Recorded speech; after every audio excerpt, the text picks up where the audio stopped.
డబ్బు ఈ లోకాన్ని శాసిస్తుంది. మనం రిచ్ అయితే మీ లైఫ్లో ఉండే 99% సమస్యలని సాల్వ్ చేయొచ్చు. మీకు మీరు ఒక ఫేవర్ చేసుకోండి, మీకోసం మీరు రిచ్ అవ్వండి.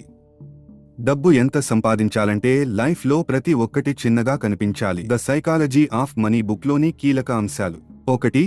సంపద అంటే చూపించేది కాదు. ఇతరులకు మీ దగ్గర ఎంత డబ్బు ఉందో చూపించడానికి ఖర్చు పెడితే మీరు లైఫ్లో రిచ్ కాలేరు. సంపద అంటే మీరు చూపించేది కాదు. నిజమైన సంపద అంటే డబ్బును బయటకు చూపాల్సిన అవసరం లేకుండా ఉండటం. మనం కనిపించనివి అంటే మనం సృష్టించిన ఆస్తులే నిజమైన సంపద. 2. టైం విలువైన ఆస్తి. ప్రతి ప్లాన్లో ముఖ్యమైనది ఏంటంటే ఆ ప్లాన్ అనుకున్నట్టు జరగకపోవచ్చు అని ముందుగా ఊహించుకోవాలి. టైం అనేది మనీ పెంచడానికి చాలా ముఖ్యమైనది. ఎంత తొందరగా మొదలెడితే అంత మంచి ఫలితం ఉంటుంది.